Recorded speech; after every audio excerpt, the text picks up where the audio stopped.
Job sell point YouTube চ্যানেলে স্বাগতম। বরাবরের মতো আজকে একটা সার্কুলার করঞ্চল 16 ঢাকাতে একটা সার্কুলার প্রকাশিত হয়েছে। এই সম্পর্কে বিস্তারিত আলোচনা করব। যারা চ্যানেলগুলোতে নতুন আমার চ্যানেলটিতে তারা সাবস্ক্রাইব করে বেল আইকন বাটনটি চালু করে রাখবেন। কম্পিউটার অপারেটর 13 গ্রেডের চাকরি একজনকে নেওয়া হবে। বিএসসি মানে অনার্স পাস করতে হবে সায়েন্স বিষয় থেকে। হেড ক্লার্ক প্রধান সহকারী 13 গ্রেডের চাকরি 18 জনকে নেওয়া হবে। অনার্স পাস করতে হবে সেকেন্ড ক্লাসে। টাইপে দক্ষতা থাকতে হবে। ঢাকা বিভাগে সকল জেলা আবেদন করতে পারবেন লেখা আছে এখানে উল্লেখিত পদগুলোতে। উচ্চমান সহকারী 16 জনকে নেওয়া হবে। 14 গ্রেডের চাকরি, অনার্স পাস করতে হবে সেকেন্ড ক্লাস যে কোনো বিষয় থেকে।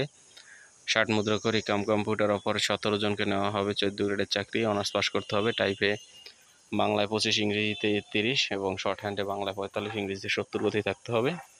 এখানেও ঢাকা বিভাগের সকল জেলার প্রার্থী আবেদন করতে পারবেন। ঢাকা জেলার জয় জয়কার চলতেছে কর অঞ্চলগুলোতে। তারপরে রয়েছে অফিস সহকারী কম্পিউটার মুদ্রাক্ষরিক 16 গ্রেডের চাকরি 21 জনকে নেওয়া হবে। Honours intermediate pass. টাইপে 20 গতি এবং অফিস সহায়ক 20 জনকে নেওয়া হবে 10 পাস। রাজবাড়ী জেলা ব্যতীত ঢাকা বিভাগের সকল জেলায় আবেদন করতে পারবেন। এখন কর অঞ্চলগুলোতে চাকরিটা এবছর এত পরিমাণে সার্কুলার এসেছে, ঢাকা বিভাগের যারা মোটামুটি পরীক্ষার্থী ক্যান্ডিডেট যারা প্রিপারেশন আছে তারা আশা করি ভাইবা দিলে চাকরি পাবে। শতভাগ ফেয়ার নিয়োগ হয়ে থাকে।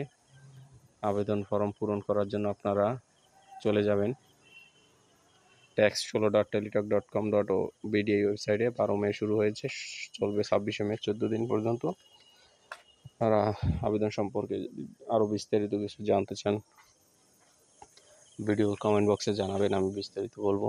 আমার ভিডিওগুলো দেখবেন এবং চ্যানেলটি সাবস্ক্রাইব করবেন। ধন্যবাদ।